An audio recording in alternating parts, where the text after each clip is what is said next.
Hello and welcome everyone to CyVerse's webinar series. I'm Tina Lee, CyVerse's User Engagement Officer. We've been presenting these webinars on our platform Technologies and Science since 2015, and we hope you'll join us every other Friday through December 3rd for our webinars. Many of you already use CyVerse and know that we are a National Science Foundation funded cyber infrastructure project. These webinars help fulfill a key part of our mission to train scientists on how to use CyVerse's computational resources to do their research and more, their teaching. First, we'll take care of some housekeeping and then on to the webinar. Today's presentation is roughly 30 minutes with time at the end for your questions. Please open the Zoom chat window and type your questions there. They'll be answered after Ryan is done. As always, we record these webinars and we'll post them onto our website in a day or two for your viewing at any time.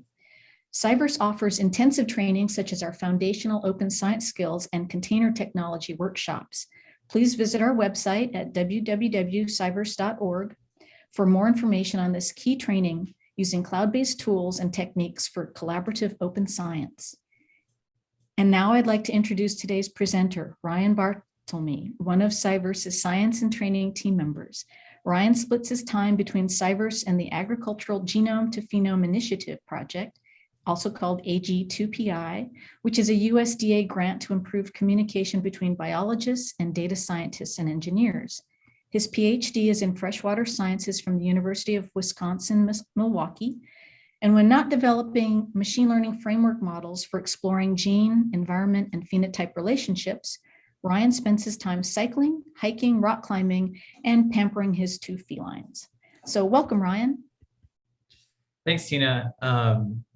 So today I'm going to give you all a tour of our new discovery environment. So if you're a CyVerse veteran, you've been here for using the platform for a while, this is going to look very, very different compared to the old discovery environment.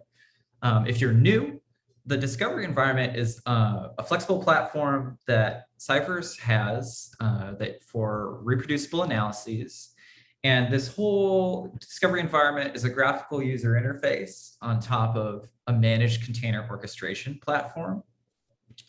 So containers allow users to bundle their applications, test code from manuscripts and review, and reduce installation and permission management for system administrators. So if you're a system administrator on this webinar right now, or you're watching this asynchronously, this is a great place to point people if you keep getting asked to install Docker because people are running containers now. This is a fantastic way for you to sort of offload some of that. The discovery environment is also connected to data sets and associated metadata via the data store. And if you see right here, we're at de.cyverse.org. And this is our dashboard. So this is where everything happens inside of the discovery environment. So you can sign up for CyVerse right here. We have some getting started guides at the top on the landing page. And then we have a few webinar videos from the past, as well as some public apps down here at the bottom. So let me give you a tour of exactly what it is that we can do on the CyVerse discovery environment. So get started by logging in. So I'd like to also point out that you can do your logins via other credentials. So you could link CyVerse to your GitHub account, your university's Google address, Globus, and the CI logon. So log on to CyVerse discovery environment. Okay. And so when I log in, you can see that I have some recent analyses that have completed right here. If you're logging in for the first time, you will not have any recent analyses in this area. There are some instant launches for some of our featured applications. So this is a Jupyter Lab, which is an integrated development environment. So if you've heard people talk about Jupyter Notebooks, reproducibility, so we host a version of Jupyter Lab in the discovery environment that allows people to collaborate with each other. It also allows you to run Jupyter Lab off of your computer. So say you're testing out some code, It's going to take a long time for some of those processes to finish running. And you can do that all on CyVerse, and it's almost guaranteed to be a little bit faster than just running something on your laptop. We also have our recently used apps. So if you are, for example, I've recently used multiple JupyterLab instances, one that I created myself, and then the full data science stack right here. Those will appear down here in the recently used apps. So if you want to go back, change something, try something else new, these are available so you can keep coming back and using the same thing. These are the public apps that we saw when we weren't logged in, and then the videos and everything down at the bottom. One of the interesting features as well is this sort of menu right here. So we click on this stack of pancakes, stack of hamburgers, whatever you'd like to call it. This expands out and we can see what these icons mean here. So on the side, we have a link to the data store in the discovery environment, applications, tools, analyses, teams, and collections and settings, and then help. And then if you are an administrator at CyVerse, you also have an admin panel. And so some other features before I start going into some specifics of like the data store and some applications. We also have this chat with CyVerse support button up here. So if you have any questions specifically about things that are happening when you're trying to run things, you can get in touch with us through this CyVerse support chat. There's also a feature called the bag. Not only does it out me as someone from the upper Midwestern United States, but it is also where you can do bulk sharing or downloading operations on a set of items. This could be your analyses, it could be applications themselves, it could be data inputs, outputs. And so this, you can move things around in bulk and share them with others through this new feature in the Discovery Environment 2.0. Up here, we have our notifications. So this will give you notifications about VICE, which is our visual interactive computing environment. This will tell you if you're running any of those integrated development environments that I mentioned earlier.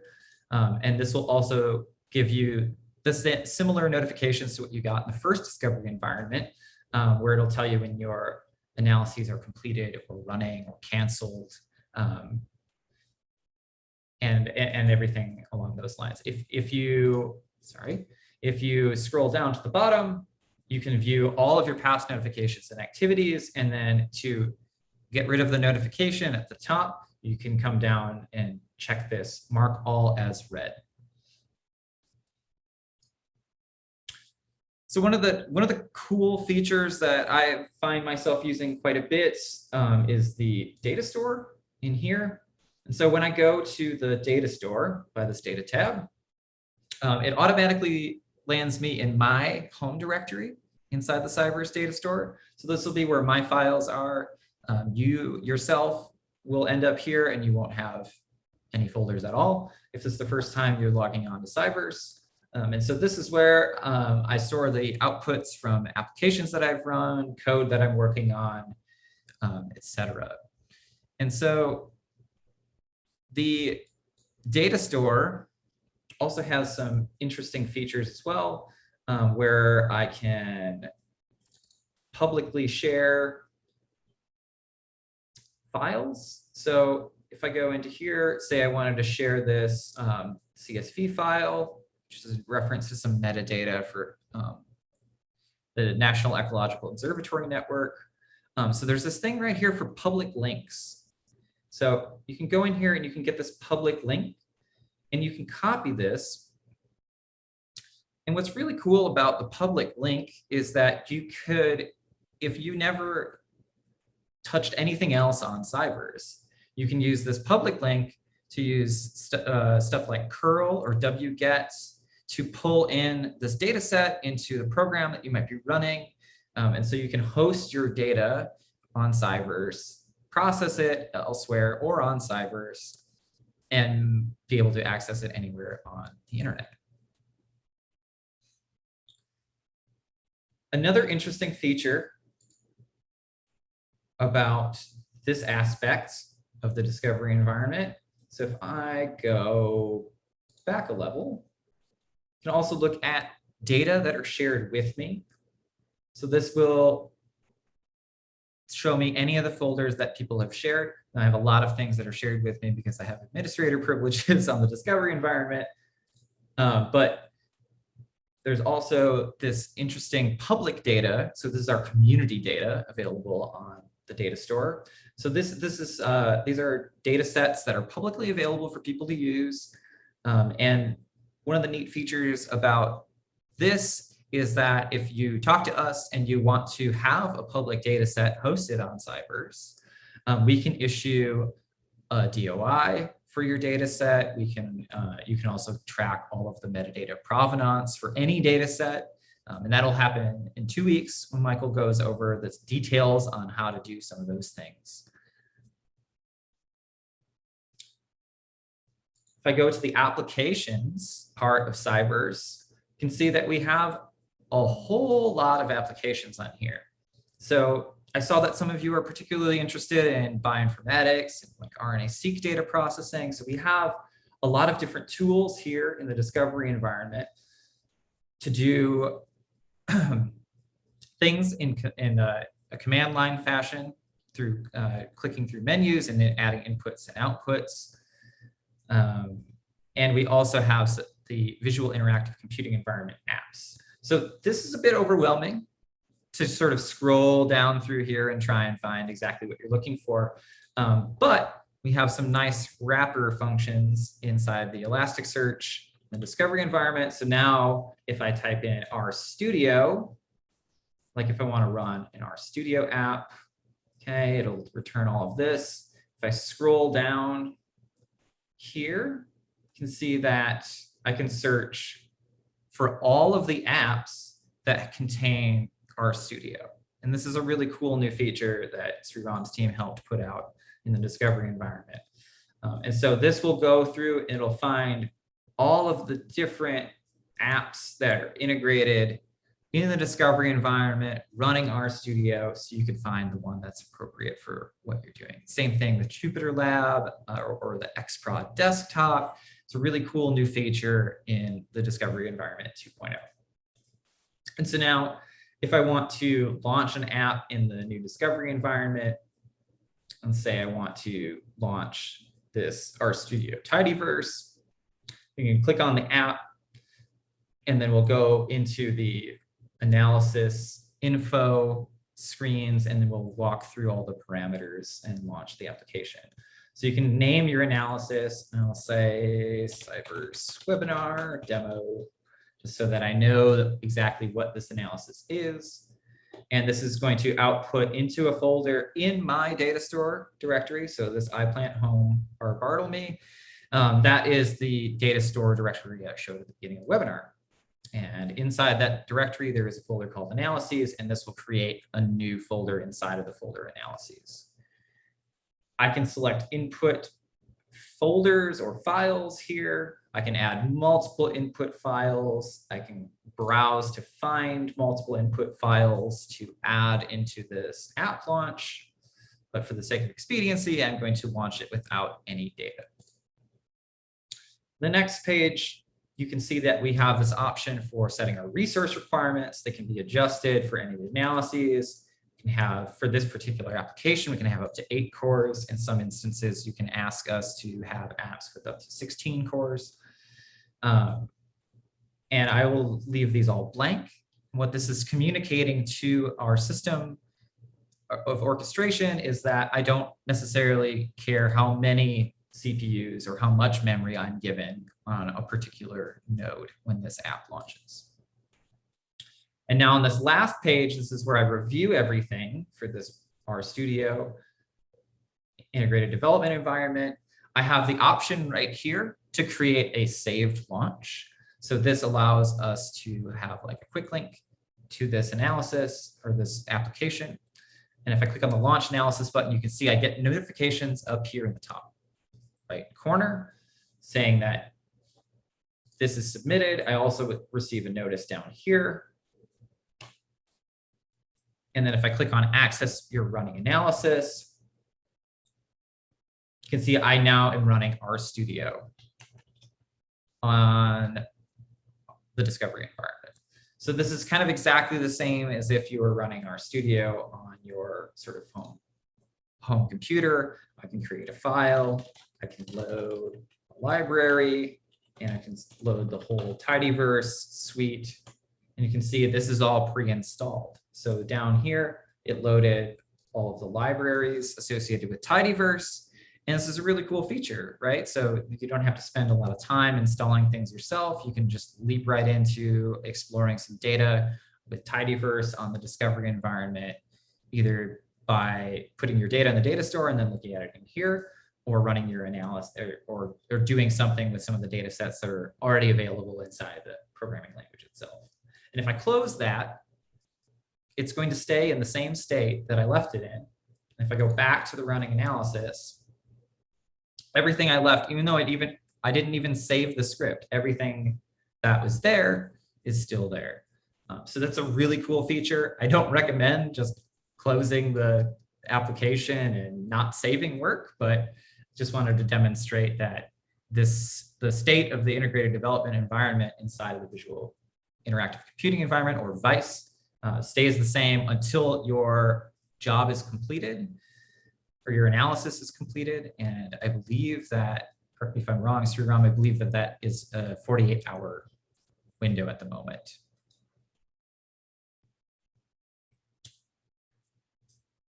Okay. And so some of the other applications that we have in the discovery environment, we have stuff like ball gown. That's a bit older application. So we have these command line interfaces where this is going to ask you for very specific information pertaining to particular commands for a given program. So if you're processing a lot of sequencing data, you don't feel like stringing it all together with shell scripts, this is a convenient way of doing this, not on your laptop, not on a lab server, but on somebody else's hardware. Somebody asked, is there any program that allows the alignment of FASTQ sequences from sequencing files? I don't know about FASTQ specifically, but I do believe we have some a lot of DNA aligners and protein aligners inside the discovery environment. So if I go to this analyses tab right here, you can see that, just move that out of the way. You can see that I have this CyVerse webinar demo right here. Its status is running. I have this button right here, which will take me back into the RStudio IDE. We can also ask for more time.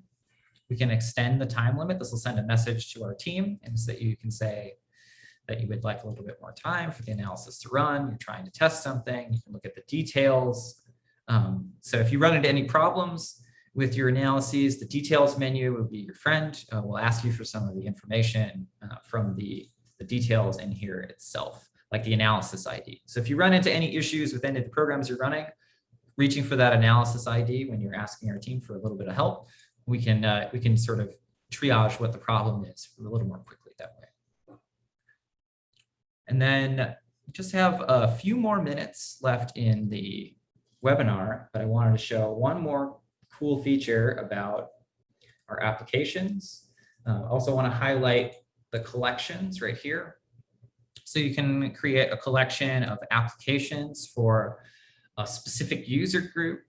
So just one to highlight, I wanted to highlight is something that Tyson Swetnam here at CyVerse put together, which is for the National Ecological Observatory Network. So we've bundled these NEON applications together. And so Tyson integrated a lot of the applications that have access to the NEON data API.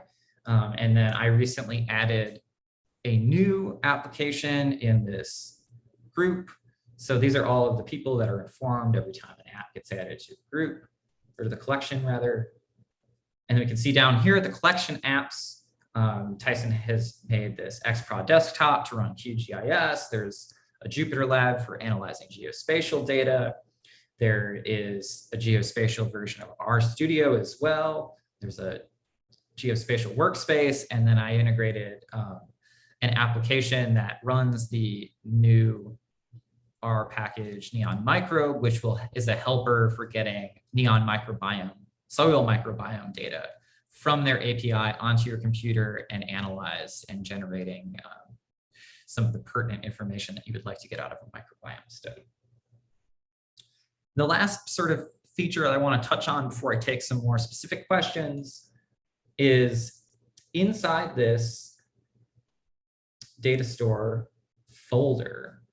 If we go into here, this folder that I have where I was doing some development, I have a bunch of different folders in here. So you can see these buttons right here. So this is an R script, and this R script has this little play button next to it. So this play button will actually send a launch request. The discovery environment is going to recognize that it is an R script, and it will launch RStudio. Same thing goes with Python scripts. We'll launch Jupyter Lab. Really cool feature if you're looking to quickly review somebody else's code that they've shared with you. And now I go into the work directory, which is where your input files are staged in the container. And I can click on this amplicon data.r. You can see that this is in reference to the Neon Micro library. And this is telling me that in this particular version of RStudio that launches by default, I don't have these libraries installed. But if you're just looking at somebody else's code and you just want to take a look at it, review it, look at the syntax, maybe see what somebody did, it's a really cool, quick way of looking at that. Maybe play around, install the missing libraries, and start playing around with the code and the data. And so now you can see the quick launch has also told me that it's launched this RStudio geospatial latest image of the RStudio development environment. And I can go down here to mark all is red, and this red notification bell icon turns into the sort of standard bell icon. And with that, yes, you can have multiple analyses running simultaneously. So these are both still running. So the webinar demo is still running. The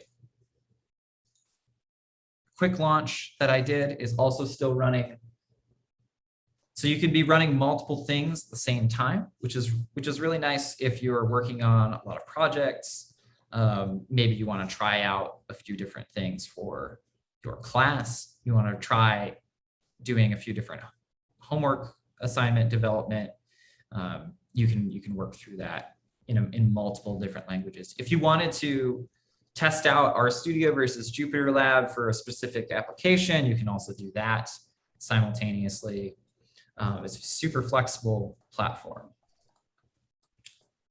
And with that, I will stop the share and I will take anybody's questions. So, Ryan, a couple of things first of all, good job on demoing the features. I just want a couple of things that you mentioned about WISE. One is that if you want to quickly access the URLs for your WISE apps, the WISE tab on the notification bell gives you that right away. If you have like hundreds of notifications and you're looking for the link for one of the WISE apps you just launched, so you can just click the WISE tab and easily access the link. Or you can click the side hamburger menu and you'll be able to access those URLs from there as well. Yeah, and so what Sriram was mentioning is Yep. this particular feature right here. So if I go to the notifications and I click on the WISE tab, it will tell me all of the integrated development environments that I have running. Yep. So I can quickly toggle back and forth between them. Yep. or if you click the hamburger menu or the side menu bar, yeah, you could access it from under that. Yes. Yeah, so thank you. Great, guys. Are there any other questions? Let's see, there is one. Is Bisq still available or other image analysis tools? I know that Python can do image analyses, but that is not in my skill set yet.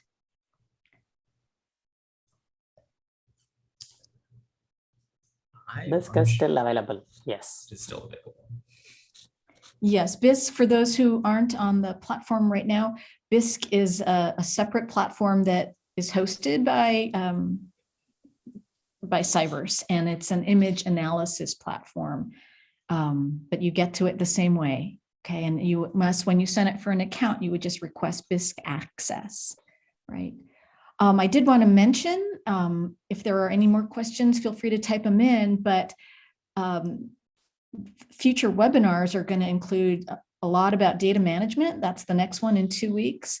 And if you're into apps and want to know a lot more about apps, Ritu and Amanda on our science team are going to do one on all about apps, everything from where you can find them, the difference between DE apps and Vice apps, quick launches, you know, how to share apps, basically all the cool things you can do in the analysis department with apps. So are there any other questions?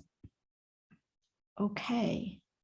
Well, if not, then thank you, Ryan and Sriram, for sharing all this really cool stuff. The dev team, bravo to them. They've put in so much time and work in our latest release Tuesday, had a lot of fixes and making things even more robust. So we're really proud of what they've done.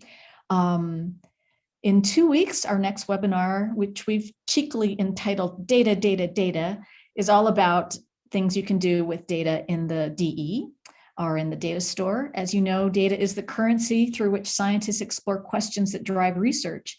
And Michael Kolschomrauer on our science team will help us with the hows and wheres of how to do that in CyVerse. So thank you everyone for attending today's webinar, and we'll see you back in 2 weeks. Thanks, Ryan. Thanks, Ryan.